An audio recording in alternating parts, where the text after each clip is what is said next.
Well, good morning and welcome to Frankly Speaking here on WYDC TV Big Fox. I'm your host, Frank Acom. We are broadcasting live from the Hesselson studio here on Marcus Street in Corning. Thank you so much for joining us. We have a lot to cover. Government shutdown averted, perhaps. We'll talk about that. We've got a lot of local issues. I'm going to clarify a little bit of what we talked about yesterday with the sheriff and the county. We also have some updates on Governor Hochul and the budget process. So 2 budgets, the state and the federal. We're going to be talking about it this morning. Along the way, we have a lot of other topics as well. So let's get right to it. Some comments after yesterday's broadcast. And by the way, thank you so much for all the very kind words. Yesterday was the 2-year, it's hard to believe, 2-year anniversary of Frankly Speaking, and I appreciate everybody who had such nice things to say. And of course, I don't know if I did a good enough job thanking all the guests that we've had on this program throughout the 2 years. We appreciate that as well. Next week, we've got a very busy lineup. This week, it's just been you and I, essentially. But next week, we have a very busy lineup of guests, which I will be announcing on Monday. On Tuesday of next week, just as an kind of an update, we will not have a broadcast of Frankly Speaking. There is a baseball game. I know that seems like a very odd time for a baseball game, but I believe it's being played in Tokyo. So I look forward to watching that game. But, of course, you will all be missed. But let's get to these viewer comments. Besides a 2-term political limit, let's bring back the old slogan, America, love it or leave it. Very reminiscent of what Ted Cruz said in regards to the Columbia student, the Columbia graduate that was arrested. We're going to talk about that coming up in a little bit. Comment from a different viewer. Oh boy, did you happen to see the town hall meeting that Representative Chuck Edwards of North Carolina held?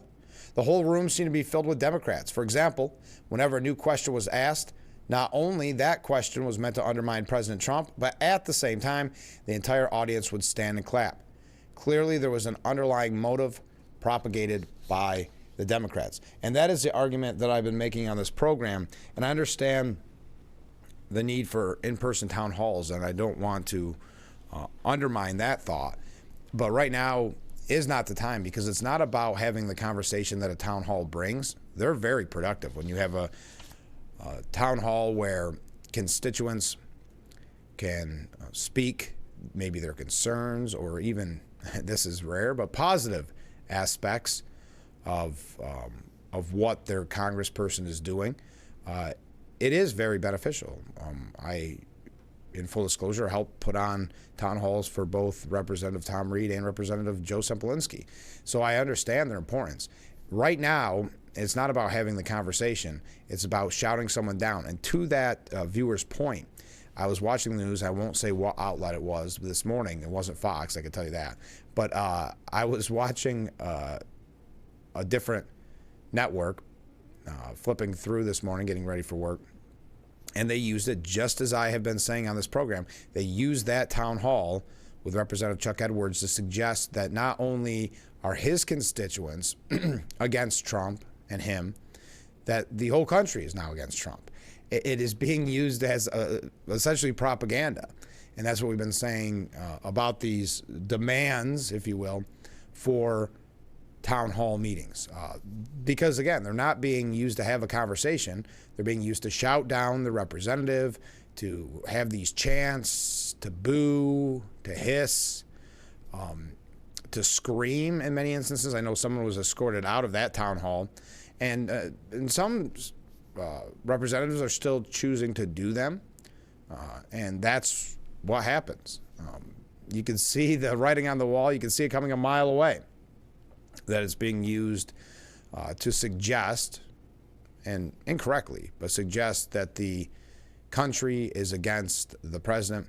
And specifically, they love when it's a conservative representative where they can say, in this red district, constituents came out and were angry at what the president was doing. It's Yeah, it's essentially propaganda, and that's why I understand so many representatives saying they're not going to hold it. And the people that are calling for the town halls in most instances are not doing so in good faith. They're not doing it so that there can be an actual productive town hall. They're doing it for that exact reason, so they can shout down, yell, boo, hiss their representative. All right, comment from a different viewer. This is from Rick. Any idea who to contact or when the next anti-Trump protest is in Corning? Time to get involved. This list of, we'll say, baloney he has unleashed in the last few weeks is unprecedented. I never realized how many Republican cowards there are in Washington. So ashamed of what is happening, need to get involved. I'm not privy to the information on who to contact. Sorry, that was a garbage truck going by. If you could hear it. I do not know. Sometimes I get an email on it. I think there's various groups that are holding these anti-Trump protests in Corning. I could be wrong about that. The first one I did receive a press release. The second one, I received a press release, but it was held on Saturday. I believe I received the press release late Friday, so it was never anything I could bring to you. If you are interested in the anti-Trump protests, the one that I saw on social media said that the next one in Corning will be April 5th.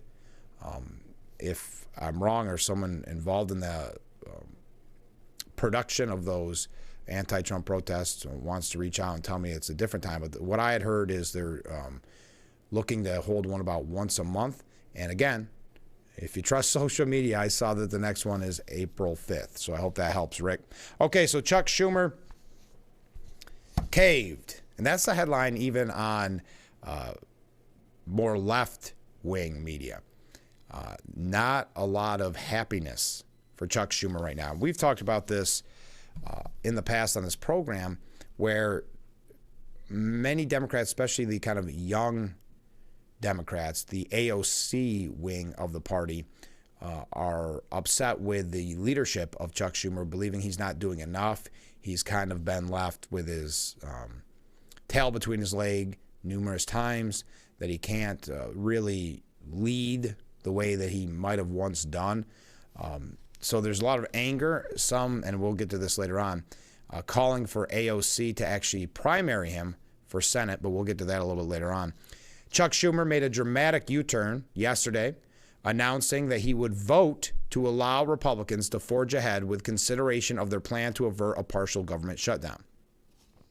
He argued that if Democrats stall a Republican plan to avert a partial government shutdown, it will give President Trump too much power and have far more devastating ramifications than the GOP continuing resolution. Quote, while the CR bill is very bad, the potential for a shutdown has consequences for America that are much, much worse.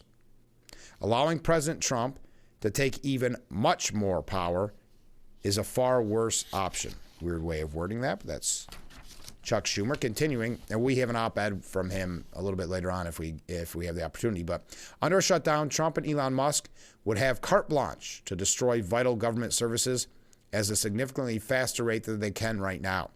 I believe it is my job to make the best choice for the country, to minimize the harms to the American people. Therefore, I will vote to keep the government open and not shut it down. Now, this does not mean this is over. That's just Chuck Schumer saying that he will vote for it. I believe the number of Democrats that need to vote for it is I believe it's at 8, because Senator Rand Paul has already declared that he would not vote for the continuing resolution.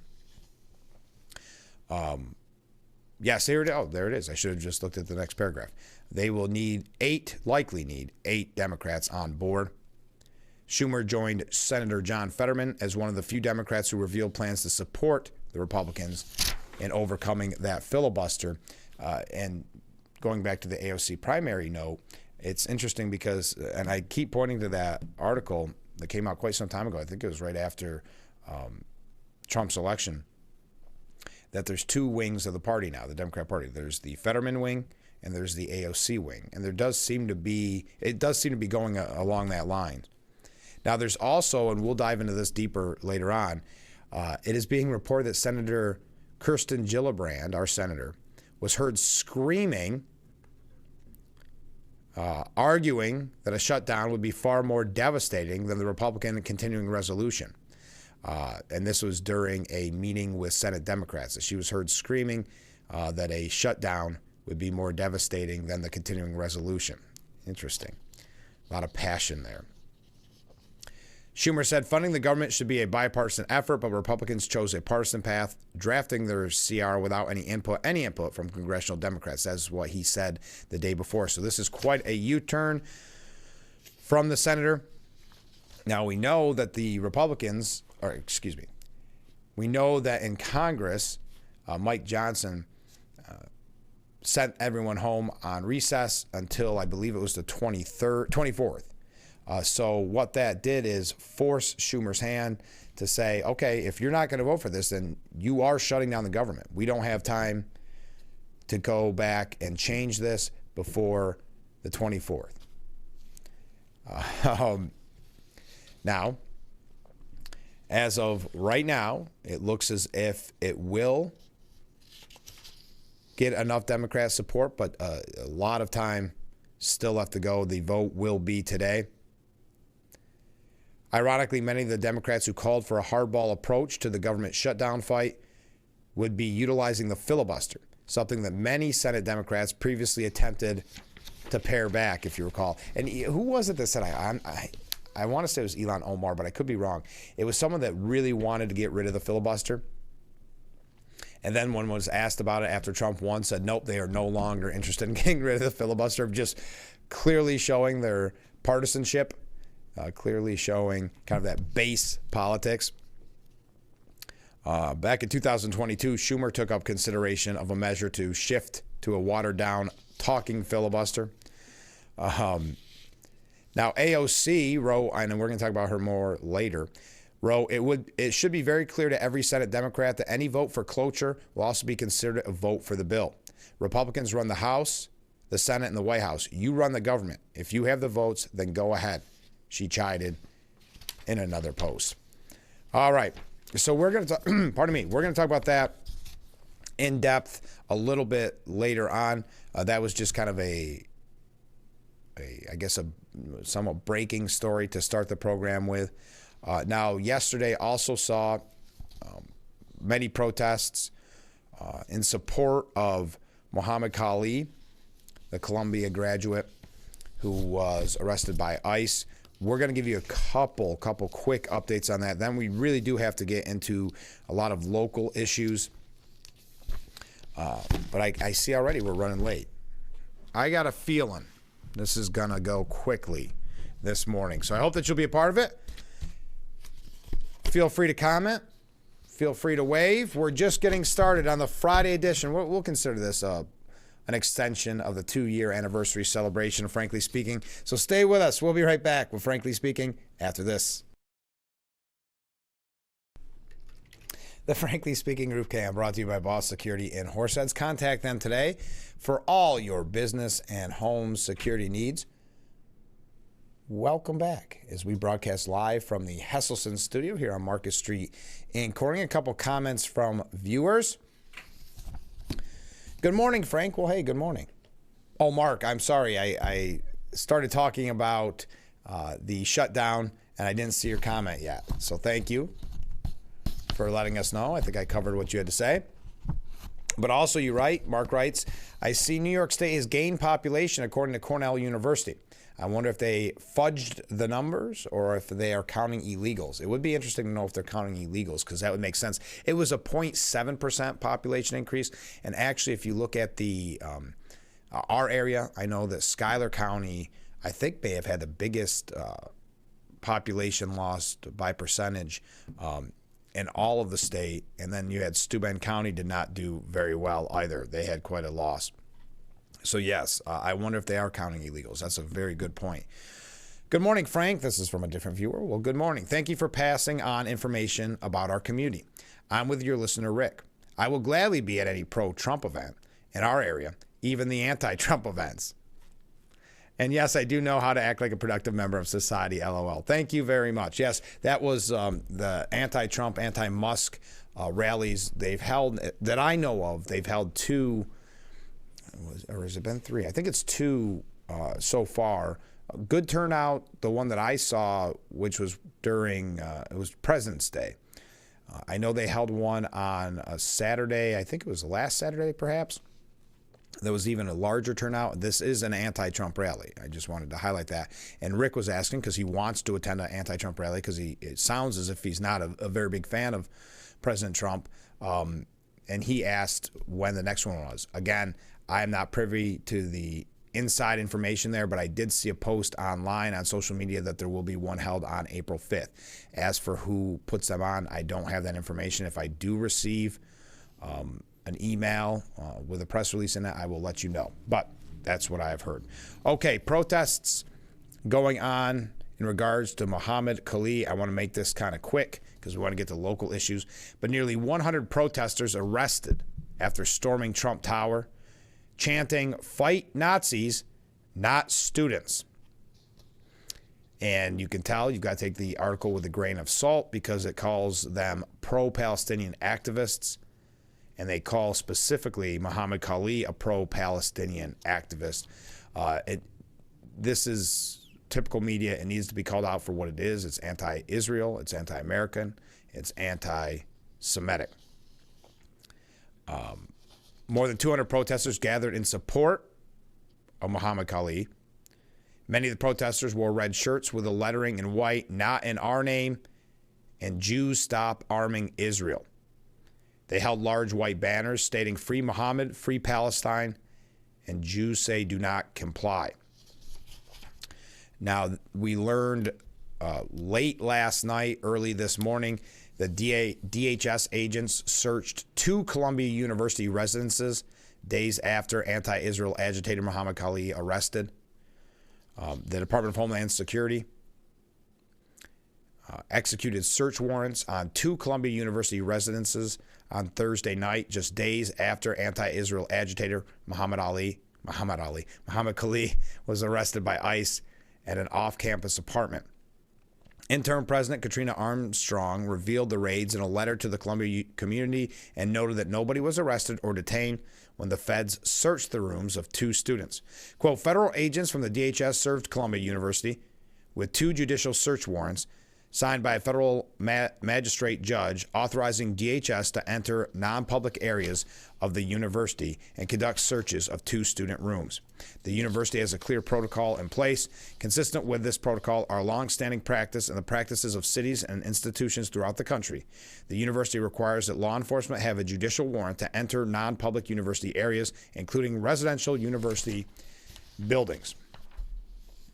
The heartbroken leader said she was obligated to comply with the law, adding that no items were removed and no additional actions were taken by the feds. So you see in her statement, the acting president or interim president, because the other president was ousted, you can tell that she is trying to placate the anti-Israel protesters, saying everything we could do. We tried everything we could do to make sure that this wouldn't happen, but it did. I'm heartbroken.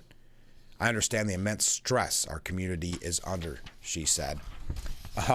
This is because if you look at the one Columbia president, and I think that was the last one there was before this interim, she was ousted, not because she let these anti-Israel protests run amok, not the Jewish students were being harassed.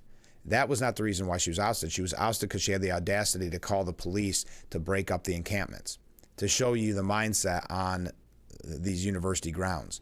And because, again, we've had example after example of faculty, the supposed grown-ups in the room who are supporting these anti-Israel protests. I'm not going to read any more of her statement. But that was a story that came late last night. Columbia University also expelled some anti-Israel students who seized Hamilton Hall during last year's protest. They're trying to do everything they can to get back that $400 million from the feds that President Trump cut because they have not done enough to stop this anti-Semitism, to stop this anti-Israel sentiment on college campuses, and specifically Columbia. And remember, this is happening in our backyard as well. Binghamton is being investigated, but also we had the vile language at that I guess you would call it, conference at Cornell, where the conference was between a Palestinian leader, was it, and an Israeli leader, or former, I should say, leaders, and it was disrupted by anti-Israel protesters. But at Columbia, they have expelled some anti-Israel protesters who last year stormed that Hamilton Hall building. While it says here, some of them have been tossed or suspended, while some who have since graduated lost their diplomas temporarily. How does that work? The series of punishments were doled out by Columbia's judicial board. The Ivy League revealed nearly a year after these agitators caused chaos over Israel's battle in Gaza after the October 7th, 2023 terrorist attack. The level of discipline was based on school officials' evaluation of the severity of behaviors. It said in a campus-wide alert. It's unclear how many students were expelled and how many were hit with multi-year suspensions. It's also unknown how many graduates had their diplomas revoked temporarily. Columbia said in an email that it could not disclose how many students were punished due to federal regulations. Now we know Columbia has been ground zero for these type of protests. This is, I'm sure, them realizing that the cash cow is drying up in the federal government, and so they want that $400 million back. Now, to that viewer's comment at the very beginning of the program, Ted Cruz had this to say about the protests. If you hate America or seek to undermine it, do not come to this country. And this was in reference to Muhammad Khalid. It's a great point, noting that non-citizens do not possess the rights to engage in activities undermining the United States, while slamming Democrats for their support and, quote, showing exactly who they stand with. This was on his podcast.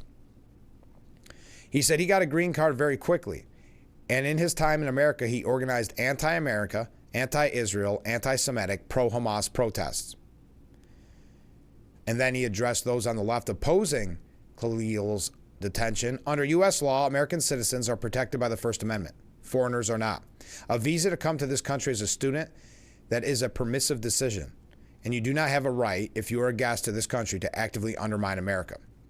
And then he delivered a sharp warning against foreign nationals engaging in anti-American activism, asserting that those who hate America have no place in the country. Quote, let me be clear to anyone. If you hate America, if you want to undermine America, do not come to this country.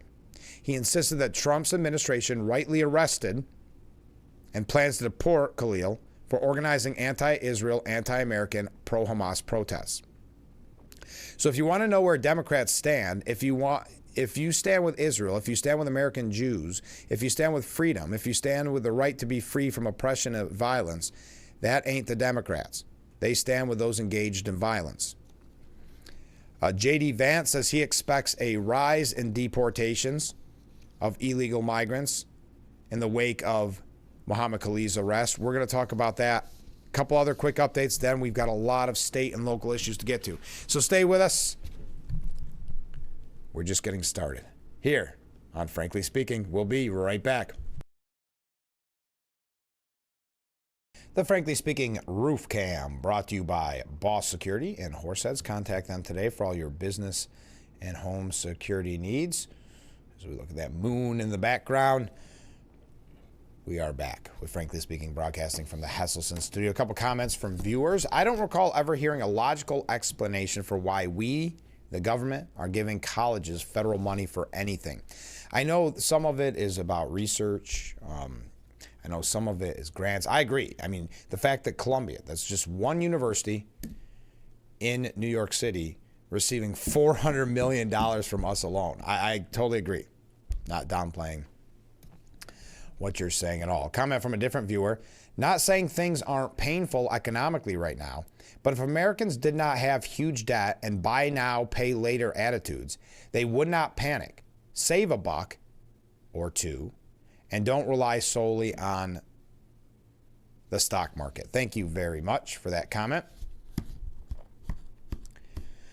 We've got other comments coming in. We'll read those when we come back from break. So J.D. Vance expects a rise in deportations after the wake of Muhammad Khalil's arrest. We've almost accomplished complete border security. touting a well over 95% reduction in migrant encounters since President Trump took office in January. So once you get operative control of the border, now you have to ramp up deportations, he said. He talked about Joe Biden's underfunded migrant detention facilities and destroyed ICE, leaving the Trump administration with a hole that we had to dig out of. We're building that capacity up. I do think that you're going to see those deportation numbers rise. He said even the president every single day in private and public is asking, how do we get those deportation numbers up? It's good to have a leader who's impatient to get things done.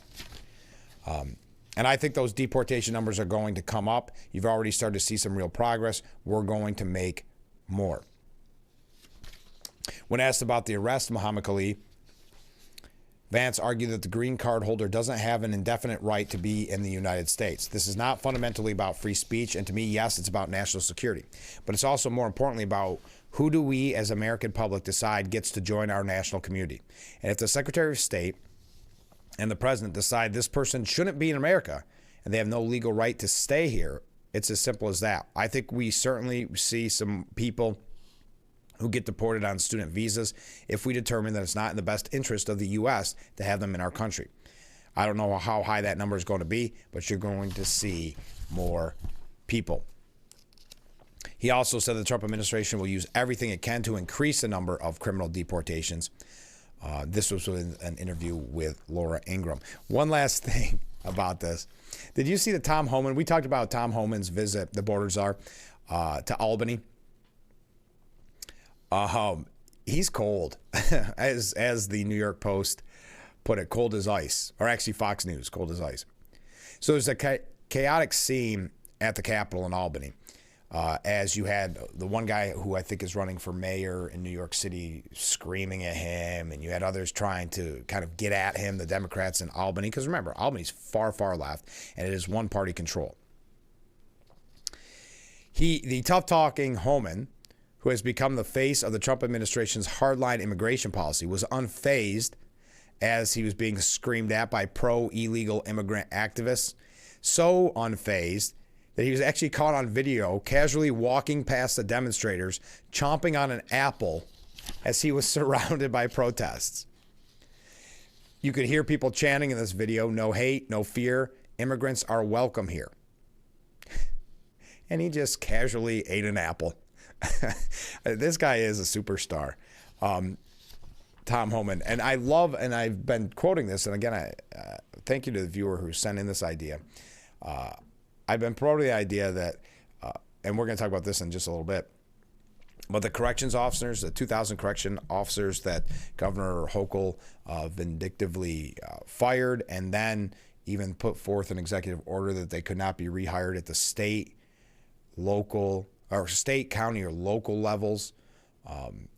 Also took away their and their family's health insurance. Just a real nasty, nasty, vindictive decision.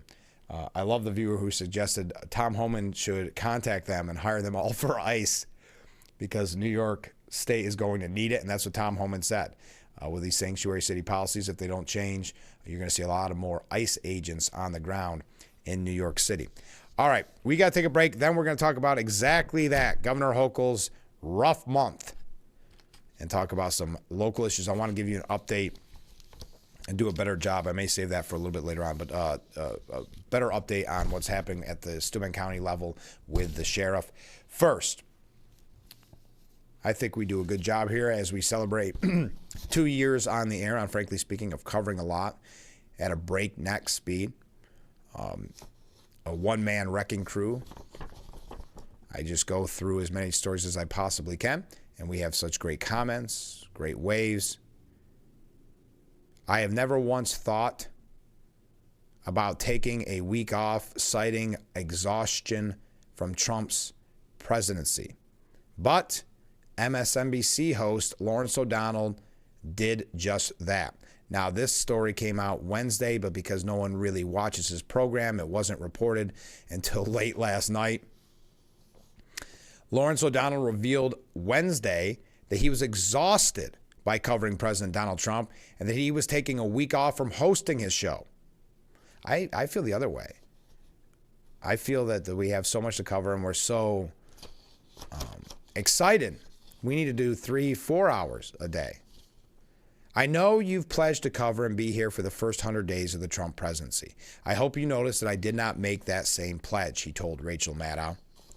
Maddow, who actually hosts her show just once a week on the network. Yeah, what did she get paid? I know she had to take a pay cut, but I still think it's like $30 million to do a once-a-week program. She committed to hosting her program daily for the duration of Trump's first 100 days in office. How heroic. Wow. Doing a news program for 100 days in a row for Trump's first 100 days. Just heroic is the only word I can think of. This is day 52. I thought it was day 92. It turns out it's day 52, Rachel. This is Lawrence O'Donnell. Thinks he's clever. No, he's not.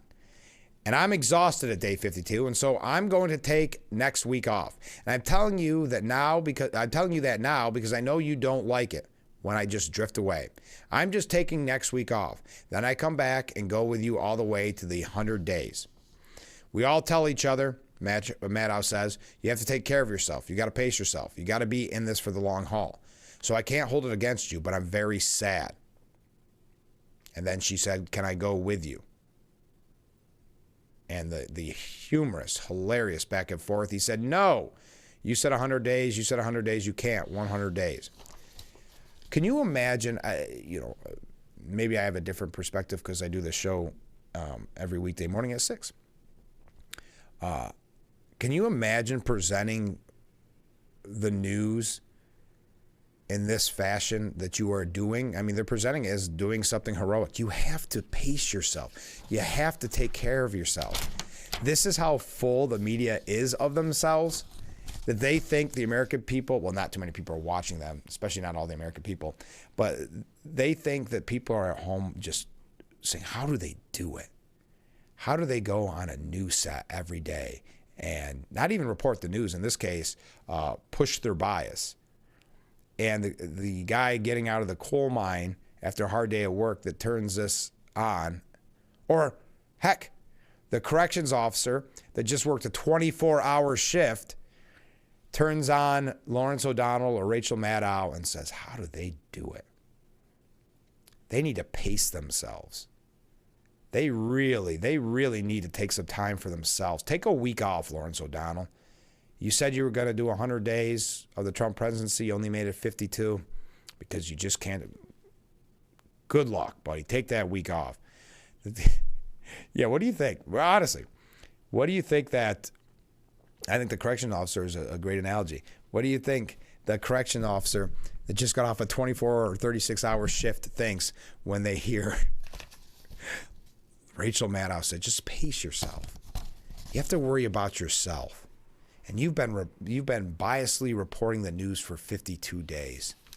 You deserve a week off. You need it. I just like to give you examples of the media being so full of themselves. But we got to take a break. We're running late. Stay with us. We have your comments when we come back.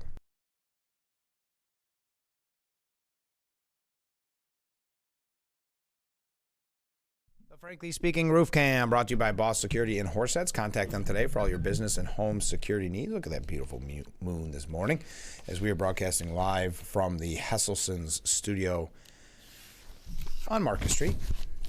All right, couple comments from viewers. Those small, shallow-minded protesters, that's the anti-Israel, anti-American protesters that we were talking about, are just as guilty of hate crimes as those who had targeted the Japanese after World War II. That's a very good point. Thank you. Comment from a different viewer. From Mark. I believe that Trump and Doge are doing it right. The people of this country have come to be too dependent on government. Just like the old saying, it's not what the country can do for you, it's what you can do for the country, which is kind of ironic that that's John F. Kennedy Jr. who said that. Think of how much that party has changed. That party has changed so much that they're not even voting for Kennedys any longer with Robert F. Kennedy Jr., something I thought I would never see. Even Trump saying was that at the inauguration? Yeah, it was. He said, I thought somebody on that side would vote for you, Bobby, being a Kennedy. But yeah, that was Kennedy who said that. So the Democrat Party is not the Democrat Party of your parents or grandparents, that's for sure. How Governor Kathy Hochul has gotten through an extraordinarily bad month.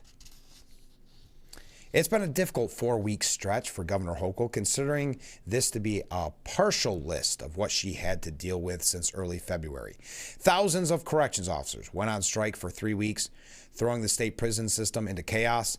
At least 7 incarcerated people died during the walkout. The U.S. Attorney General sued Hochul over a law that helps undocumented people get driver's license. The feds tried to... Yeah, that went, by the way. I mean, you don't hear much more about that in the news cycle. The feds tried to halt congestion pricing in Manhattan. Hochul considered and decided against removing Eric Adams. Trump escalated a trade war with Canada, which threatens New York farmers and businesses. And former Governor Andrew Cuomo launched a run for New York City mayor. And that doesn't include the actual brush fires that took out 600 acres on Long Island over the weekend. Hochul's handled these issues with varying degrees of strength. Well, no, I would say she's been very forceful, very strong when it comes to her vindictiveness against corrections officers. I would also say she's been very strong in making it clear that she believes not only New Yorkers want more tax in the way of congestion pricing, that it is her job to fight the president to make sure that you get to enjoy your right of being taxed with that congestion pricing. Very tough talking on those two issues. Now, I understand that Hochul is going to meet with the president today at the White House. Trump says he wants to revive the Constitution Pipeline, a project killed by New York regulators in 2016 over concerns it could impact clean water supplies. We're working on one project. It should be very easy. It's a pipeline going through a small section of New York. She thinks she's going to be a Democrat power broker, and she's not going to be. She just doesn't have the skill set to do it. But she thinks she is, and that's why she's doing this tough talking. And so I don't see her giving Trump a win on this. But then again, I see Trump being clearly the superior negotiator here. Trump said, New York has held up this project for many years, but we won't let that happen any longer. We will use federal approval. We're working on that. In fact, the governor's coming in, Governor of New York, Kathy Hochul. She's a very nice woman. She's coming in tomorrow morning at 9 to meet me on that and other things. Not only that, but other things. I'm assuming that's congestion pricing as well, because the Federal Highway Administration set March 21st as a deadline for the MTA to stop collecting the $9 toll on drivers. But remember, she said New Yorkers who aren't going to be bullied by Trump, they want their congestion tax. They want the hardworking men and women in New York want that tax. So we'll find out how that meeting goes with Governor Hochul and President Trump later today. There's also an update on her budget, some of the things that were rejected from her budget. We're going to hear from Assemblyman Phil Palmisano and Assemblyman Joe Sempolinski on their thoughts on the one House budget. But first, we had, oh man, I'm running late. Coming up after this break, I don't want to run too late. We'll tell you what Kelly Fitzpatrick and Sheriff James Allard, Kelly Fitzpatrick, the chair of the Steuben County Legislature, and Sheriff Jim Allard had to say to Governor Hochul in a letter that was sent out yesterday. We also have an update that I want to, I guess, clarify the conversation we had yesterday when it comes to the county, Steuben County, and I guess you could say retaliation against Sheriff Allard.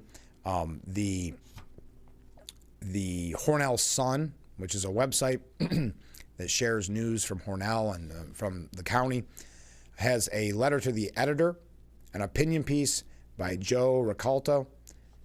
We're going to tell you what that we're going to read his piece because I think it kind of encompasses what we were talking about yesterday. And I said we have a few other New York State issues and some local things to get to as federal issues as well, I should say. All that and much more. Stay with us. This is Frankly Speaking here on WYDC TV, Big Fox. The Frankly Speaking Roof Cam, brought to you by Boss Security in Horseheads. Contact them today for all your business and home security needs. You can still see that beautiful moon in the background. We are broadcasting live from the Hesselson studio. Hey, I wanted to mention this real quick, and I've got some comments that I'm going to read here in just a moment. I wanted to mention this because this is really cool. If you haven't been to WYDCTV.com, our website, I highly recommend that you do. And what we just added, and I know this is a very popular thing right now, what we just added to the website, I'll put it up here on the screen, is that Big Bear Bald Eagle.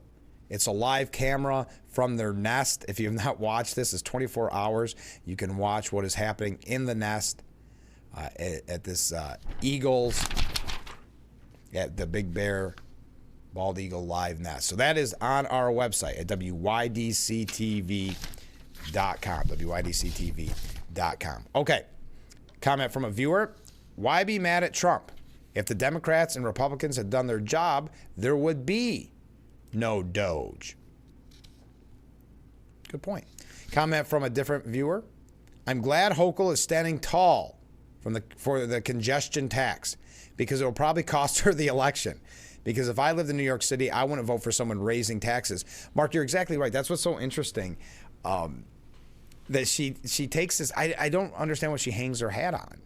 That this is the fight she wants to take because she believes New York City residents are they're mad that Trump's trying to take away more taxes on them.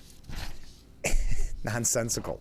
But yesterday, the chairwoman of the Steuben County Legislature, our friend Kelly Fitzpatrick, as well as our friend Sheriff Jim Allard, released this letter to Governor Kathy Hochul saying, Dear Governor Hochul, we write to express our strong opposition to your recent executive order, number 47.3, which unjustly prohibits Department of Corrections and Community Supervision employees from being hired by other state, county, or local government agencies.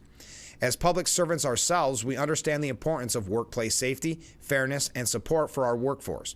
We strongly believe that our employees, especially those in positions of great responsibility, like corrections officers, deserve to be treated with dignity and respect. By singling out these employees and placing a permanent bar on their ability to find future employment of any kind in any municipality, your administration is not only undermining civil service protections, but also perpetrating a cycle of harm that will impact the families and communities they have served for years. This move is not only unfair, it is destructive to the very fabric of our communities. Leadership means standing up for workers, not abandoning them to serve political expediency. Sheriff James Allard, who has dedicated his career to law enforcement, has made it clear that such actions are damaging to the morale of law enforcement officers and public servants statewide. Additionally, Kelly Fitzpatrick, chair of the Steuben County Legislature, has voiced her deep concern about the long-term effects of this order.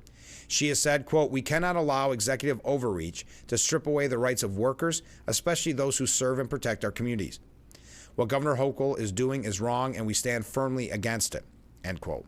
Furthermore, in a time when local governments, including Steuben County, are grappling with severe staffing shortages and the need for qualified, experienced personnel, your executive order only exasperates this crisis. It is unthinkable and outrageous that in the same breath that you push for second chances through the Clean Slate Act, great point, you are denying those who have devoted their careers to public service the chance to continue their work and support their families. What a great point. We talked about how how Hochul's been trying to get the federal employees to come work for the state, the federal employees that lost their job because of Doge. But that is a fantastic point. That in the same breath that you push for second chance through the Clean Slate Act, you are denying those who have devoted their careers to public service the chance to continue their work and support their families. Governor Hochul, we urge you to reconsider this ill-conceived order and immediately reverse your decision. Your actions are not only harming individuals, but undermining the public service system that relies on experienced, dedicated professionals. We believe in fair treatment, justice, and a commitment to supporting our workers, not unnecessarily punishing them. We stand with your corrections officers, law enforcement, and all public servants who deserve our respect and support. We ask that you listen to the voices of local leaders and take necessary steps to right this wrong. So thank you for that powerful letter to Governor Hochul from the chairwoman of the Steuben County Legislature, Kelly Fitzpatrick, and Sheriff Jim Allard. We're going to be talking about Sheriff Allard in just a moment. We do have to take our last break of this hour. It's hard to believe we're wrapping up nearly wrapping up hour number one. Keep those comments coming in. Again, check out that Eagle camera on WYDCTV.com. You could get lost in it watching that. We got to take a break. Stay with us. We'll be right back with Frankly Speaking here on WYDC TV, Big Fox.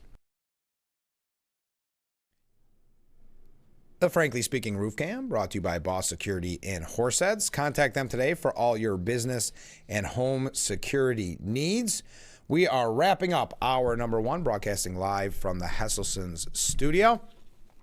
We got a couple comments to read. In the next hour, we're going to talk about the sheriff. We're going to talk about the one-house budget at New York State, and then we're going to get into which we talked about a little bit at the beginning of the program, but Chuck Schumer caving and giving in to Republicans, it looks like, for the continuing resolution. First, folks, I hope you don't miss this. Wienerville is tomorrow from 4 p.m. till 10 p.m. And I'm going to be there. I'm looking forward to it. I've talked to quite a few people that are going to be there. Yesterday, people were kind enough to say this is going to be a part of the celebration of the 2-year anniversary of Frankly Speaking. Well, I'm going to celebrate the 2-year anniversary of Frankly Speaking right there at the Moose Lodge 274 on Victory Highway in Painted Post. You see there all the information you need to know, but get a great meal, all you can eat hot dogs and baked potato bar from 4 to 7 p.m. I hope everybody can make it out and help an amazing cause, and that is the Salvation Army of Corning. I will be there. I'll try to take some pictures so we can put that on the air on Monday in case you missed it, but there's no excuse to miss it. I'm hoping everybody comes out. And if you do come out to Wienerville, make sure you stop over if I'm there. I'm going to be there. I don't know if I'm going to be there from 4 to 10. I can only eat so many hot dogs and baked potatoes. But if I am there, please stop over and say hi. I'd love to see you. And I hope everybody can make it out. We are probably going to talk about that a few more times before the end of the program. All right, let's go to viewer comments as we wrap up this hour. Backtracking. Regarding the $400 million loss that Columbia University doesn't deserve in the first place, I don't think it's entitled to the money anymore for the following reason. If you get fined by a judge for this or that reason, but later admit your mistake, the judge is not going to give you your money back, so why should Columbia get their money back? Or the money back, it's not theirs. It's a great point. I don't see any inclination that they're going to get that $400 million. I just think they don't want to lose more. They're probably looking for maybe in the future getting some more grants and some more money. They realize a lot of these universities have gotten, you've heard the term fat and happy. They just think that money's going to always be there. They use their students as a cash cow. That's why they don't ever want to reprimand the students. That's why they shut down the protests, because they look at them as cash cows, bringing in all that money. They look at the government in the same way, and they think that they're untouchable. That money's always going to be there. And then on top of all that, they always cry poverty on top of it. Never mind their endowments. They got fat and happy. That's the world of academia. They're in their bubble, and that's why they don't understand what's going on in the real world, and that's why they hire faculty that push this anti-Semitism, this anti-American sentiment to their students. So very good point. Ken writes in. What's Ken have to say? Good morning, Ken. Things you only do once. Okay, we'll treat this like a Johnny Carson skit. Things you only do once. Poke yourself in the eye with a sharp stick. Touch your tongue to a flagpole on the coldest day of the year. Take a knife to a gunfight. Get up at 1:30 in the morning and stay up until 3:30 to watch a total lunar eclipse in March when it's 20 degrees. Good to know, Ken. Didn't go as planned, huh? Sorry to hear that. But hey, you did it once. That's all that matters. We got to take a break. Wrapping up hour number one. It is in the books. Hour number two, mere moments away. Stay with us. We'll be right back with Frankly Speaking here on WYDC TV, Big Fox. It's hour number two of Frankly Speaking, broadcasting live from the Hesselson studio here on Marcus Street in Corning. Thank you for joining us. Comment from a viewer. Good morning, Frank. Well, good morning. I support the work of Doge. What it is doing is to expose unnecessary spending of our elected officials. Yes, we have a couple of Doge updates a little bit. We're also going to talk about, if you are just joining us, that Schumer will clear the way for the continuing resolution, breaking with his party, making a lot of people mad. People are calling now for AOC, Alexandria Ocasio-Cortez, to primary Chuck Schumer for Senate. I could see that being a possibility. She's saying do not vote for it. So it's not a done deal, but he came out, Chuck Schumer, yesterday and said that it was necessary to protect, I guess, the country from Doge. Yeah. But we're going to talk about the New York State budget quickly, the one House budget that came out. But first, yesterday I tried to kind of explain what was going on with the county and the sheriff. We ran out of time because both pieces were so lengthy. What had happened is a sheriff made a presentation and then posted that presentation, or the speech from that presentation, on Facebook.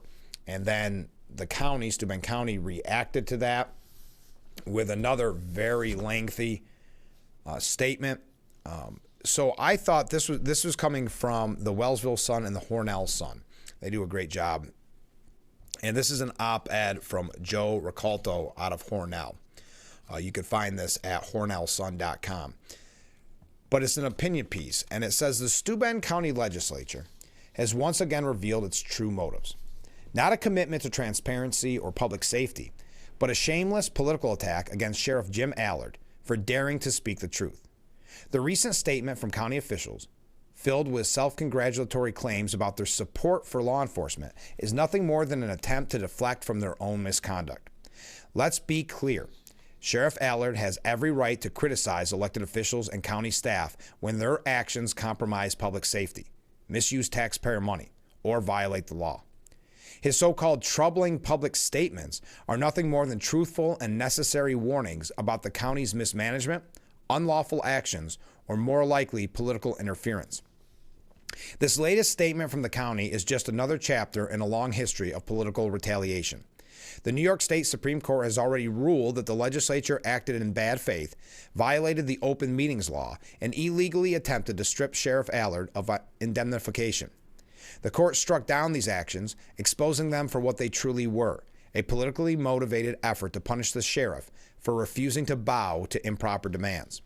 The county's attempt to strip the sheriff of indemnification was one of the most reckless and dangerous decisions in Steuben County history. This legal protection is essential for all law enforcement officers to do their jobs without fear of personal financial ruin. The county legislature deliberately put Sheriff Allard at risk, proving once and for all that their so-called, quote, support for law enforcement is nothing more than political theater. The county points to increased funding for the sheriff's office as proof that there is no anti-law enforcement bias. But funding alone does not erase the fact that they have actively worked to undermine the sheriff at every turn. It does not erase the fact that they violated state law, held illegal meetings, and wasted $200,000 in taxpayer money trying to strip an elected sheriff of his ability to serve. Moreover, the suggestion that Sheriff Allard should remain silent and accept these attacks is absurd. When the county orders the sheriff to halt an investigation, when it engages on unlawful closed-door meetings, and when it tries to strip him of critical legal protections, he has a duty to speak out. That is not unprofessional. That is the responsibility of an elected law enforcement leader. The people of Steuben County deserve better. They deserve a government that is transparent, ethical, and focused on public safety, not political vendettas. Instead of working with Sheriff Allard to improve law enforcement, the county legislature has spent years trying to weaken him, retaliate against him, and silence him. The Supreme Court has already ruled against them once, and if they continue down this road, it will not be the last time they face legal consequences for their abuses of power. The residents of Steuben County must demand accountability, transparency, and an end to the political games. Sheriff Allard is doing his job. The county legislature should stop trying to punish him for it. So that was from Joe Ricalto out of Hornell, coming out of hornellsun.com, and I wanted to pass that along to you to kind of encompass what we were talking about yesterday. Also, on the state level, yesterday came the one House budget.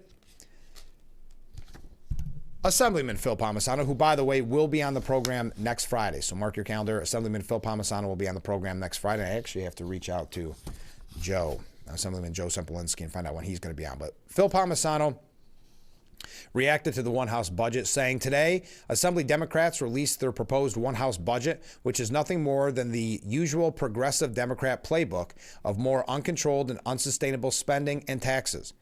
Their proposal totals $256.5 billion. That's $4.5 billion more than the governor proposed and $13 billion more than last year. At a time when our state faces fiscal challenges, including multi-billion out-year budget deficits, we need to rein in spending, not significantly increase it. It is a fact that in face of high taxes, high prices, and poor business climate, New York leads the country in out-migration. Instead of addressing these issues, Assembly Democrats chose to propose a budget that will ultimately hurt New York families, businesses, and the economy by increasing spending and raising both income and business taxes. Their usual tax and spend policies would just drive more families, farmers, small businesses, and manufacturers out of the state. Contributing to our nation-leading out-migration, New York families and businesses across the state are making difficult decisions and tightening their financial belts. My colleagues should do the same. They need to remember it is the people's money, not their own. And then Assemblyman Joe Sempolinski, former Congressman, now Assemblyman Joe Sempolinski, also weighed in on the one-house budget, saying, as we continue budget negotiations, every New Yorker should be grateful that this isn't the final spending plan. I'm going to work with Assembly Minority Leader Will Barclay and my colleagues in the Minority Caucus to propose cuts to help New York's already struggling taxpayers. The majority delivered a budget with no regard to fiscal responsibility or the affordability crisis New Yorkers are facing. It's an indefensible and irresponsible runaway spending spree. As I said in January, this is what happens when you think throwing money at a problem is your only solution. My colleagues in the majority like to talk about how New York is leading the nation. Because of budgets like this, we are leading the nation with the highest tax burden in the country. The average New York taxpayer shells out more than $12,000 in taxes per year when the national average is around $7,000. That's unsustainable and a major reason why people are fleeing the state in record numbers. If we want to attract more businesses and residents, we need to make New York a more affordable place to live. That starts with a reasonable state budget, cutting spending, and increasing government efficiency. This budget proposal does none of that. So thank you. That was released yesterday. We also see that the Democrats in Albany rejected Hochul's involuntary commitment push in their budget proposals. They ignored that. That was the idea of helping people that were experiencing mental health issues to commit them. But we knew it was, we had predicted anyway on this program that it was dead in the water because Carl Hastie came out and said something to the extent of, we'll see, the devil's in the details kind of idea, meaning wasn't going to happen. And they also rejected the governor's proposed changes to the discovery law. And as we've said in the past, the governor does not have the backbone to fight the far left in Albany. She really only has the backbone to fight vindictively our corrections officers and fight for your right in New York City to be taxed by congestion pricing. That's really the only backbone that she has. But the Post editorial board says that New York's legislature gave kind of we'll say it was rude. I don't want to say exactly how they put it, but it was rude to Governor Hochul, Mayor Eric Adams, and beleaguered city residents by rejecting a move to get the obviously, seriously, dangerously mentally ill off New York streets and subways. The state, Senate, and Assembly budget proposals omitted the governor's push for the budget law to make it easier to involuntarily commit unwell, often violent people who are at risk to themselves and others. The Senate even wants to make the problem worse by tightening the rules. Vague language in current law leaves healthcare providers too timid in judging whether someone is in bad enough shape to be checked into a facility without their consent. Hochul wants to expand the involuntary commitment standard and give providers more clarity, which is the bare minimum to start getting dangerously unwell people off the street and into treatment. Yes, this was the bare minimum that Hochul was proposing. And even that was too much for the far left one-party rule in Albany. Speaker Carl Hastie excuse for omitting Hochul's proposal is his old claim that there should be no policy in the budget. a cowardly cop-out since the budget is intrinsically all about policy choices. But that's less toxic than the Senate's call to raise the standard for involuntary commitment to those who are presenting an imminent risk of serious physical harm to themselves or others, as manifested by homicidal or other violent behavior. That is, do nothing until you can prove someone's on the very brink of hurting or killing him or herself or others, or has already attacked someone. Mental health care is a public good, a reality progressives heartily agree with, as long as the topic is upwardly mobile millennials going to therapy. But when it comes to seriously mental illnesses, the screaming on the street, shoving folks in front of the subway, suddenly progressives think getting people that treatment they need is cruel and inhumane. Next time you're maneuvering around a dangerously seemingly loon above or below ground, remember, the Democrats who run the legislature think we need much more folks running free, guaranteeing even more maimings, killings, and avoidable tragedies to come. Well, it's just like bail reform that they pushed in the past, the HALT Act. We see that they always want to tie the hands of law enforcement and coddle the criminals. All right, we got to take a break. Well, look at all these waves coming in. When we come back, Chuck Schumer caving, clearing the way for the spending bill, the GOP spending bill. We're going to tell you what people had to say about that. We also have quite a few things here about Democrats in general. I know it's March of 2025, but a lot of talks about who's going to be running for president in 2028 on the Democratic ticket. Yesterday, it sure seems like Tim Walz is signaling that he wants to run. I know he said last week or the week before that he would run if called upon. I can't imagine too many Democrats are going to call for him. If you remember, Tim Walz was the running mate of Kamala Harris, in case you have forgotten. But he is now doing town halls in some districts where the Republican congressperson isn't doing in-person town halls. I guess that's a way to keep his name on the national stage. And then we heard Gavin Newsom. There's Rahm Emanuel. Looks as if he wants to run. That's a blast from the past. But those are just a couple of people, and we have a couple other updates as well. Hey, don't forget, I mentioned it earlier, but if you're sitting around today looking for something to watch, it's a lot of fun. Go to WYDCTV.com, and we have that Eagle Nest video up. It's live stream of the Eagle's Nest. I think it's kind of fun. Just get lost in it at Big Bear. That is, again, on WYDCTV.com. Let's take that break. Wow. Waves coming in. Everybody's getting up a little late. They stayed up wanting to see the lunar eclipse. And they're just waking up. Look at all these waves. Stay with us. We'll be right back with Frankly Speaking here on WYDC TV. Big Fox.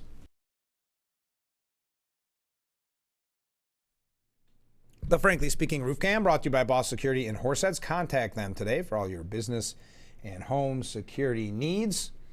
We are back, broadcasting live from the Hesselson studio here on Marcus Street in Corning. Comment from a viewer. Hochul has done her dirty work to the guards and law-abiding gun owners, so we should join forces to vote her out. Thank you very much, viewer. So Schumer will clear the way for the Republican spending bill. Many Democrats had agitated for the party to hang together and block the measure in defiance of President Trump, but the leader said doing so would prompt a shutdown that would only empower the president. Now, the deadline is midnight tonight. During a private luncheon with Democrats, Schumer stunned many of his colleagues by announcing that he planned to vote to allow the GOP bill to move forward, and indicated that he had enough votes to help Republicans break any filibuster by his own party against the measure. It was a turnabout from just a day earlier when he said the Democrats were unified. This is creating a scenario where a lot of Democrats are calling for him to really give up this leadership position, that he just doesn't have the fight in him, the drive in him in the right way. I'm not saying he's not willing to be a thorn in Trump's side through his annoyance, but he doesn't have. It's just like going back to that video at that anti-Elon Musk protest, where he just said, we will win, and everybody said, this is not the guy to lead the charge against Trump. And I've, anecdotally, mind you, but I've heard from Democrat friends who are saying that he's weak, saying that he doesn't have it, that he is doing a terrible job. Now, his announcement came yesterday with a little more than 24 hours before the shutdown deadline. If Congress fails to approve legislation extending federal funding, it will lapse at 12:01 a.m. tomorrow. Now, Representative AOC said that it would be a mistake for Schumer not to block the bill. I hope that individuals that are considering that reconsider it. I generally do. I don't think it's what New Yorkers want. Now, according to CNN, that has called, and we'll talk about it in just a second, but that has caused some Democrats to push AOC to primary Chuck Schumer in a Senate race. But before we talk about that, CNN says Schumer backs down on fight. So you've got cave, you've got back down on fight against GOP's government funding bill. Now, yesterday we had that piece from Stephen Collinson that said, actually, if they let the government shut down, it makes them look even weaker. So they were in, and Trump predicted this, actually, before Schumer did a U-turn, before he caved, before he backed down. Trump, I'm just paraphrasing, but Trump said that he's going to look bad. He's lost this battle. And it's exactly what happened. He lost this battle. And it's showing what is already being seen as a very weak party after the State of the Union. I'm just going to keep calling it the State of the Union. I know technically it wasn't. But after they showed how lost in the woods they are, how there is no message, how weak they looked, this is just more, you could say, icing on that cake. This is just another example of the weakness and of Chuck Schumer's leadership, but also the Democrat Party, because you had a Democrat Party who looked like children throwing a tantrum in the speech in the joint sessions with no clear message. Even many Democrats embarrassed at their own party. We had that great piece that we read at the time. So you add on top of that now what looked like it was going to be a fight that they were willing to take on, and then a complete caving within 24 hours. I'm going to tell you what he had to say about it. But Cory Booker said, "We are in a perverse, bizarro land where we're having to decide between letting Donald Trump wreck the government this way or wreck the government that way." Perhaps the clear sign of the dilemma, their top two leaders took opposite paths, with Schumer deciding to vote for the GOP plan, while Hakeem Jeffries has spent a full week bashing it. That is interesting. Yes, that goes to show you kind of the disarray that the Democrat Party is in today. Jeffries said, "Dr. King once made the observation that although everyone may not see it at the moment, the time is always right to do what's right. This week, House Democrats did what was right. We stood up against Donald Trump. We stood up against Elon Musk. We stood up against the extreme MAGA Republicans. We can defend that vote because we stood on the side of the American people." Now you have Schumer supporting the continuing resolution. Representative Jim McGovern said he's angry. Maybe they'll toughen up the fight on reconciliation. I don't know. This guy, meaning Trump, is ruining the country. And I just expected more fight. So the Democrat Party not happy with their leadership at this point. But Kirsten Gillibrand was screaming at her fellow Democrats. It's being reported throughout the day yesterday that she was reportedly heard screaming during a meeting with her Democrat Senate colleagues on how to deal with the shutdown. The New York Democrat was yelling so loudly during the private lunch on Capitol Hill that her voice could be heard through the room's thick wood doors, according to Fox News. Quote, "She seems to be making the case against allowing the government to shut down," said Punchbowl News reporter Andrew Desirio, who was eavesdropping on the meeting. Now, Gillibrand's office has not commented on the issue because there's kind of the Fetterman branch and the AOC branch of the Democrat Party right now. And what Gillibrand and Chuck Schumer and some of the old guard, if you will, the old leadership thinks, they see that they don't want to shut down, the optics of a shutdown. But then you have the new guard, the AOCs of the world, that want to fight Trump at every turn for anything. So Gillibrand heard screaming. Now we're going to talk about a couple of criticisms of Schumer on this, and also what Chuck Schumer had to say. I'd love to hear your thoughts on it as well. And we're going to have some Doge updates. So feel free to comment at any time. Stay with us. We'll be right back with Frankly Speaking here on WYDC TV, Big Fox. The Frankly Speaking Roof Cam brought to you by Boss Security in Horseheads. Contact them today for all your business and home security needs. I know all morning long I've been telling you about the Eagle's Nest camera at Big Bear that you can find at WYDCTV.com. I just realized, why don't I show you what that looks like? And I had that prepared better. There we go. Look, that's live. Eagle right there in the Eagle's Nest. You can find that. It's 24/7 at WYDCTV.com. Keeping her eaglets warm on what looks like a cold morning there at Big Bear. Okay, comment from a viewer. This is a message to all parents. If you care about your children, you protect them from bullies. And right now, they're being harmed by the world's biggest bully, and that's Donald Trump. He's making a fool out of our country, and we'll never get our reputation back, and it's ridiculous. Please protect your children. That's a comment from a viewer. Thank you for the voice message. That was over voice message, so a little bit of it got at the end got lost in translation. I hope I didn't miss your overall point, but thank you for calling in. All right. Talking about the government shutdown or lack thereof, Ocasio-Cortez has mobilized Democrats against Schumer, and many of her colleagues are calling or urging her to consider a primary challenge, according to CNN. She said that she plans to mobilize her massive base of followers to oppose what she described as an acquiescence by Chuck Schumer. Quote, I think there's a deep sense of outrage and betrayal. She said her fellow Democrats are texting, calling, sending carrier pigeons to mobilize the Democratic base against Schumer's plan to allow the GOP funding bill to advance. As she slams Senate Democrats for the decision to completely roll over and give up on protecting the Constitution. Asked whether Senate Democrats need new leadership, AOC would say only that she is focused on how to prevent her party from accepting the bill.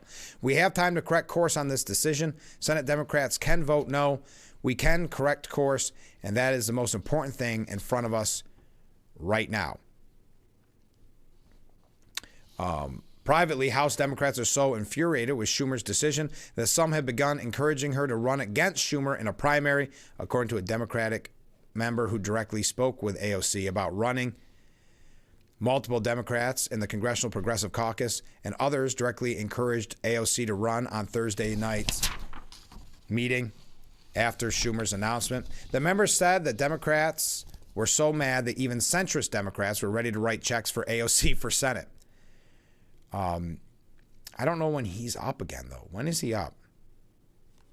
But speaking to reporters, AOC did not hold back on her criticism of Senate Democrats, saying there are members of Congress who have won Trump-held districts in some of the most difficult territories in the United States, who walked the plank and took innumerable risks in order to defend the American people, in order to defend Social Security and Medicare and Medicaid. Just to see Senate Democrats even consider acquiescing to Elon Musk, I think is a huge slap in the face. I think there's a wide sense of betrayal if things proceed as currently planned. Democrats not happy with Democrats right now. I do like that she had to get that line in there about Social Security, Medicaid, and Medicare, because it's just a talking point, folks. Do not worry about that. We had that great piece last week that said, do not worry about that. That is not a case. That's just what they always claim. I'm trying to see here. I'm not sure when Chuck Schumer is up again for election. I was just going to try to look it up quickly here on the air. We'll let you know after the next break. But I think I've got to say,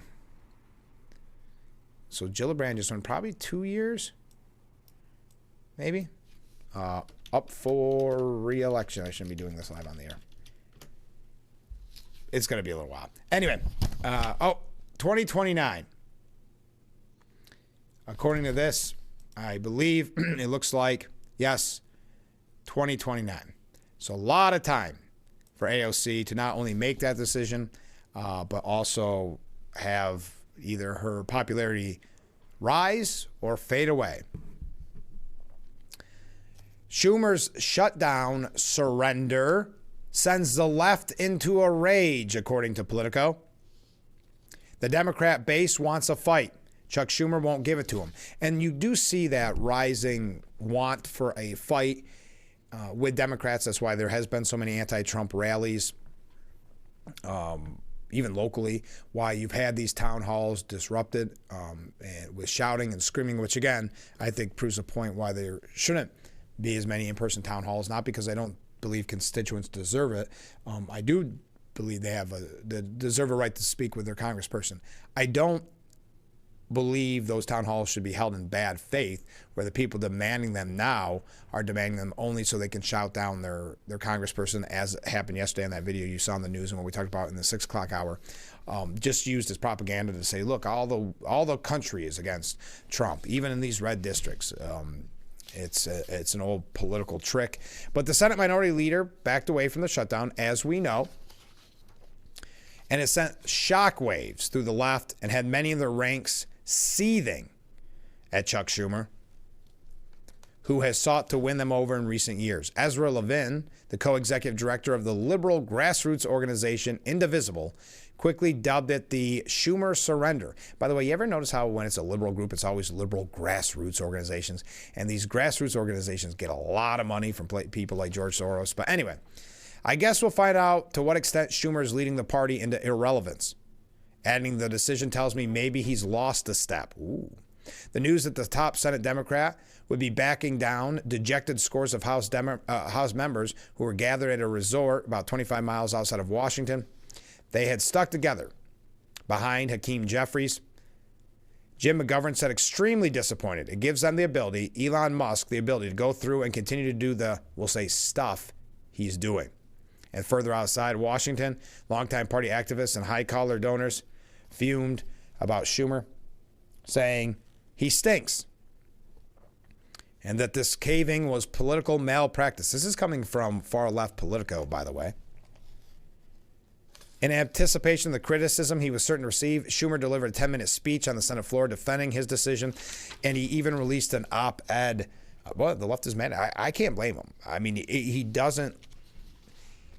If you put the shoes on of a Democrat right now, pretend you're a Democrat, would you be happy with his leadership? Because Donald Trump has accomplished so much in 53 days, I think it's been, 54 or something like that, days. They have not even been able to create a message against Trump because he's moving so quickly. By the time they come up with a message for one issue, that issue is in the rearview mirror. So they haven't done a good job of combating him.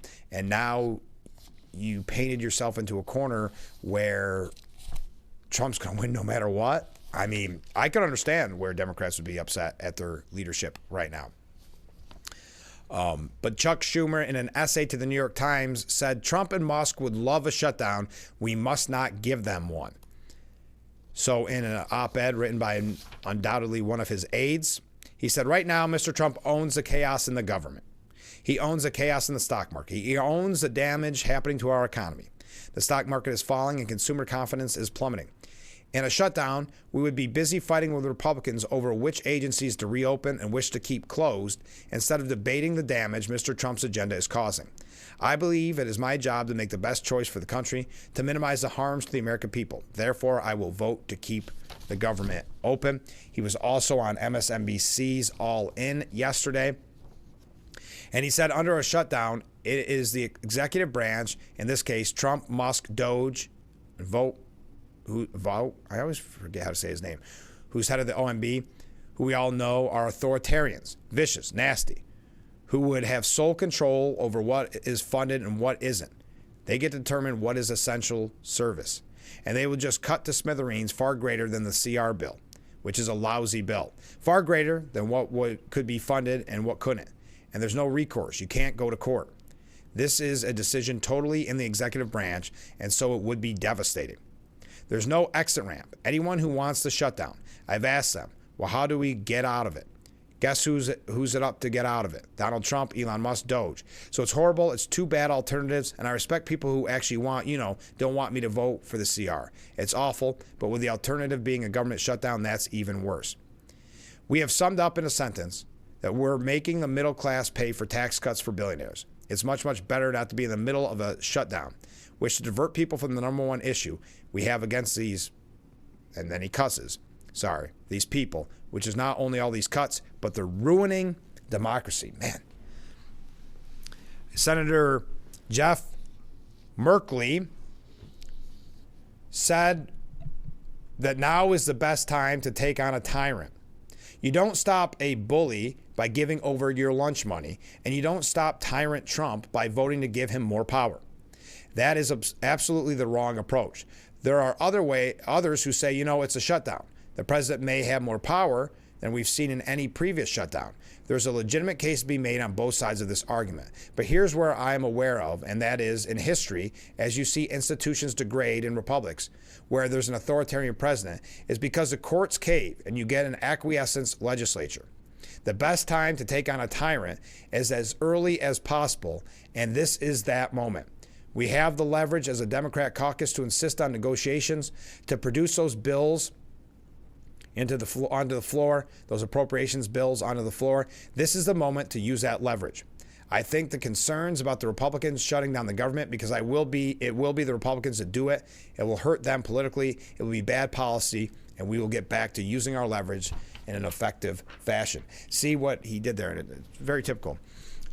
Blaming the Republicans for the shutdown. There's no way to blame them, but he was trying to do that because he knew the media would run with that, and he knew he wouldn't be called to task for it. But we got to take a short break. Wow, look at all these comments coming in. We'll read as many as we can when we get back. Stay with us. This is Frankly Speaking on WYDC TV. Big Fox, I got to get my bearings here. Which break am I on? There we go. We'll be right back. The Frankly Speaking Roof Cam, brought to you by Boss Security in Horseheads. Contact them today for all your business and home security needs. Welcome back as we broadcast live from the Hesselson studio here on Market Street in Corning. So many comments from viewers. Good morning, Frank. Well, good morning. I'm just curious if the caller would share the main reason that they feel that President Trump is a threat to our children. Please elaborate. Okay, that was in reference to a viewer earlier that said that Trump was the biggest bully. So if you would like to respond, feel free. Comment from a different viewer. Good morning, Frank. Well, good morning. To the person that sent the message that's saying that Trump's the biggest bully and that we need to save our children, why is it that they can never say what is going on that is supposedly going to harm our children? It definitely isn't abolishing the Federal Department of Education. They've admitted themselves that that really doesn't serve any purpose. Thank you. Another comment. Good morning, Frank. We're getting a lot of good mornings. Obviously, the prior opinion, this is all in reference to the phone call.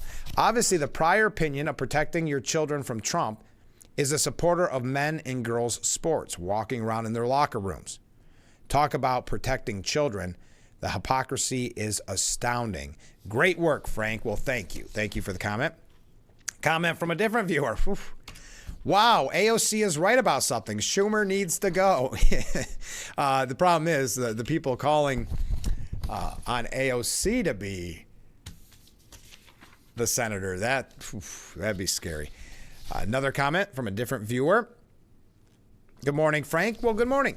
Speaking of Eagles, yes, we had the Eagle Cam.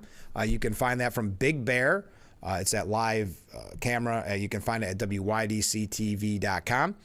Speaking of Eagles, are your viewers concerned that the deregulation of environmental regulations by EPA will likely result in negative impacts to things we are fortunate to enjoy here in the southern tier, like eagles, the water quality in our rivers and Finger Lakes, safe drinking water, not having raw sewage all over the place? We have those resources to enjoy because of regulations. Thank you very much. We do have an update on the EPA, as a matter of fact, that you say that. In just a little bit. Hopefully we can get to it. And I don't remember what that update was, but I know it was an important one. I would say that if I don't want to speak for all the viewers, I would say that many of the rules and regulations and many of the jobs that have lost it, this is happening, and keep this in mind when it comes to the VA, some of the jobs that DOJ has went after, that the media is going to play into the worst stories. We predicted this, and it wasn't much of a prediction, a long time ago, that you can kind of already see the writing on the wall of how the media will represent this. And I think to that viewer's point, which is a fair question, I'm not saying it's not a fair question, I think it's just like when AOC mentions that this continuing resolution, there's going to be cuts in Social Security, Medicare, and Medicaid. They always, and it's not true, that's not truthful. The media is going to suggest that there is going to be sewage running everywhere and that we need more regulations. And I don't know. I think EPA's job and DOJ's job has been to look at what can be cut and what can't be, but I don't want to speak for all the viewers. But thank you for the comment. Ken writes in, I think you just made my wife a dedicated viewer of Frankly Speaking. Well, that's great. She has been a big fan of the Big Bear Eagles for several years. Jackie, Shadow, and this year, they're 3 baby eagles. Yes, we have that video right up on WYDCTV.com. I know that there's a cult-like following of Jackie and Shadow, and that's why we're glad we could get it on the website. And have that opportunity for you to see. And that's owned and operated by Friends of Big Bear Valley, which is a 501c3 nonprofit. Any public use of the live video, I don't need to read a whole disclaimer. That's up on the website, but I want to thank them for letting us use that and put that up on WYDCTV.com. All right. I know we'll have more comments coming in. Boy, this show's going quick. Libby Emmons says Democrats are letting America down. With no real platform, no position, no leadership, and no prospects. They're derelict in their duty to provide a valiant opposition to the GOP. And, you know, this is what we've been talking about this last few segments. I understand why Democrats would be mad at how this is all shaping up. And now with yet another loss with the leadership of Chuck Schumer saying that he would vote for the continuing resolution. As stunning as the total collapse of the Democrat Party has been to behold, it also has been unnerving. Non-hyper-partisan Americans expect some equilibrium between the parties, not to see one political faction go straight off a cliff. Democrats have no direction. Instead of making deals, they hold up traffic. Chuck Schumer threatens a government shutdown rather than pass a spending bill the House sent his way. Jasmine, and of course he U-turned, then he caved. Jasmine Crockett's out there cursing a blue streak. Yeah, that seems to be how they show that they're fighting now.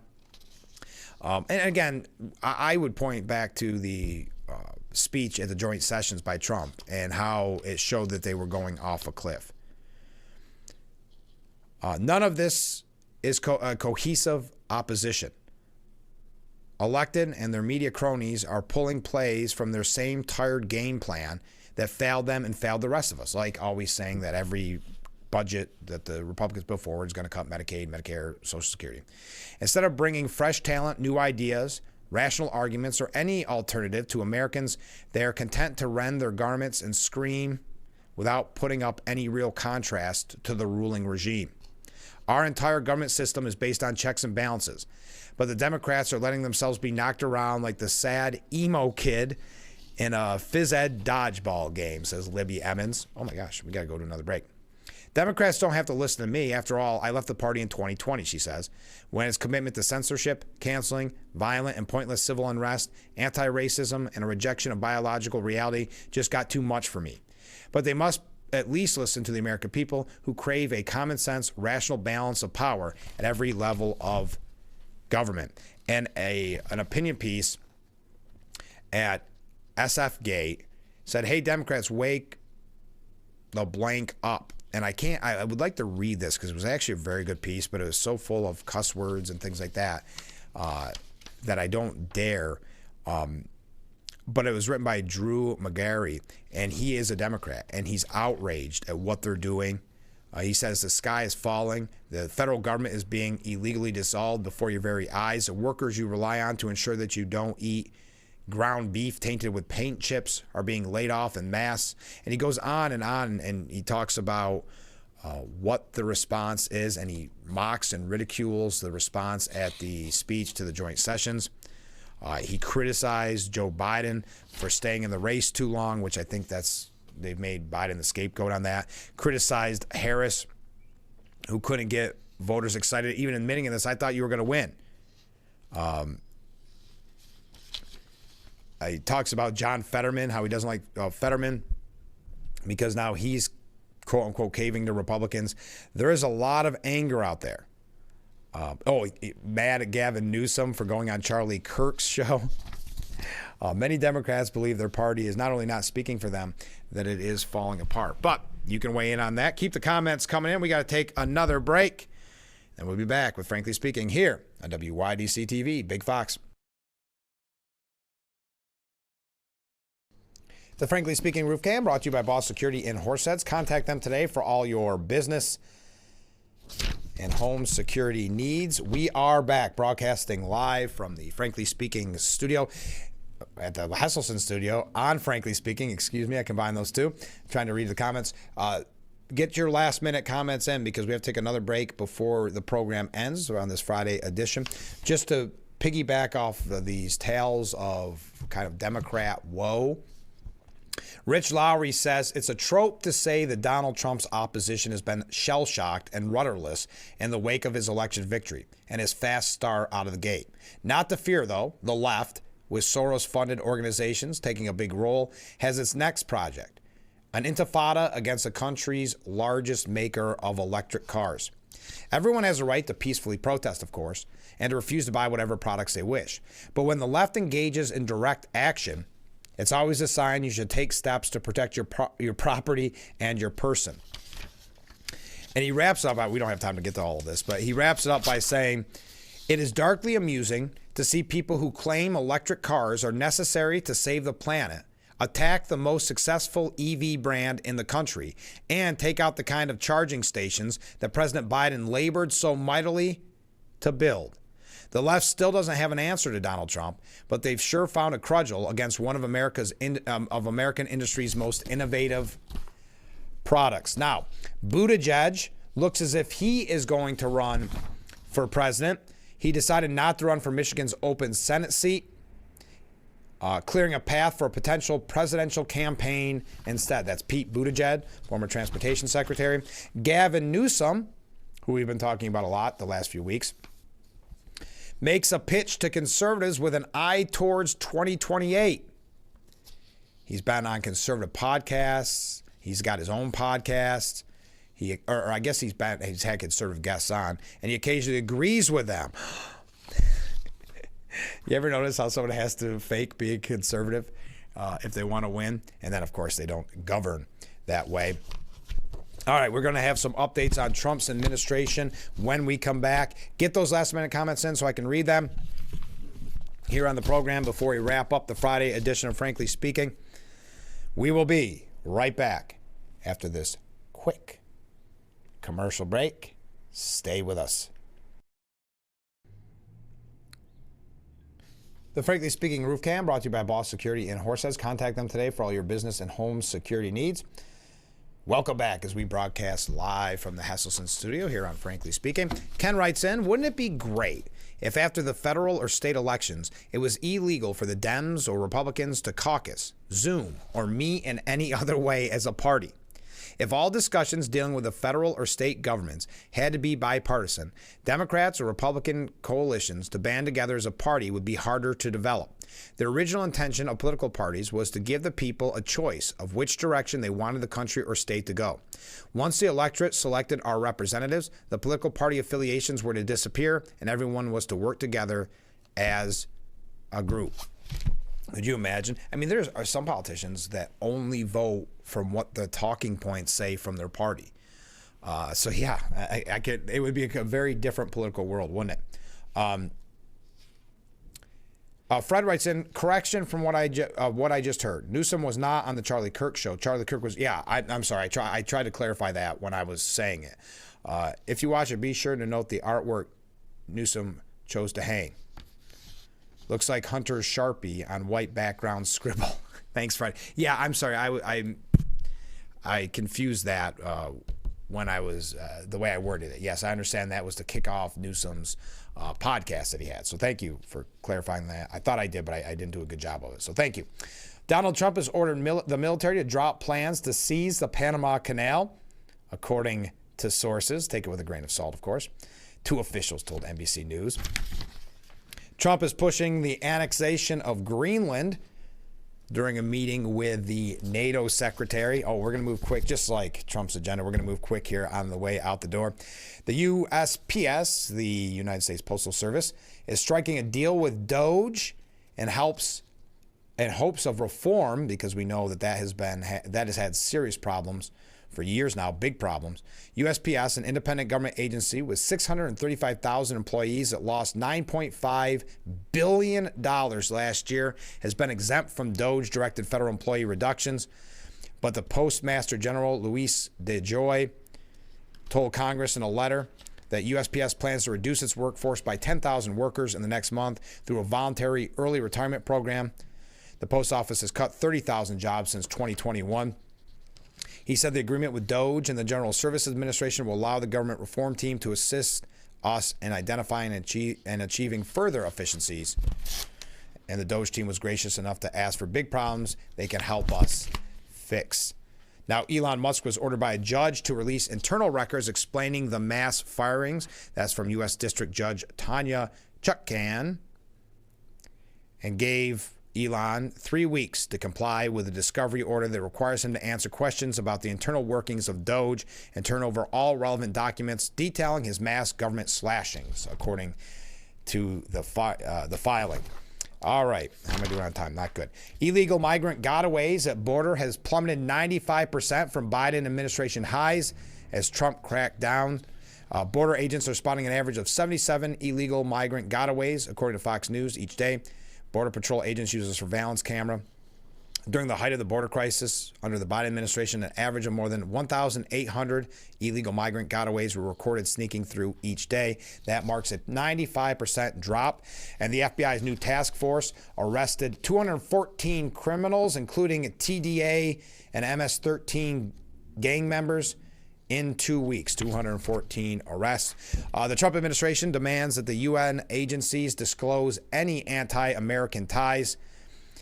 They are demanding UN humanitarian agencies that receive or disperse U.S. funding fill out a questionnaire disclosing any ties to communist, socialist, or anti-American beliefs. That's it. We are out of time for today's edition. I hope I see all of you at Wienerville this Saturday. That's the Moose Lodge's fundraiser for the Salvation Army of Corning. I hope that you'll join all of us. Look at that. By the way, we got 30 waves today. Thank you, everybody. We had a blast. And we're going to have a blast tomorrow at the Corning Moose Lodge from 4 to 10. All you can eat hot dogs and baked potato bars served from 4 to 7. Live music from Wasting Time from 5 to 8. And cost is just $15 per person. I hope everybody can make it out. And come over and say hi. And help out an amazing cause with the Salvation Army. Also, don't forget to go to WYDCTV.com for the Big Bear Bald Eagle live stream nest. And also, before you go to Wienerville, I hope that you can make it out to Hornell for the St. Patrick's Day Parade, which begins at 11 a.m. and they'll march down Seneca Street to Main Street, ending at the main place. We are out of time. Have a great weekend, everyone. Stay safe. We'll see you at the Moose Club, and we'll see you Monday morning starting at 6 for Frankly Speaking, only on WYDC TV, Big Fox. I look forward to it already.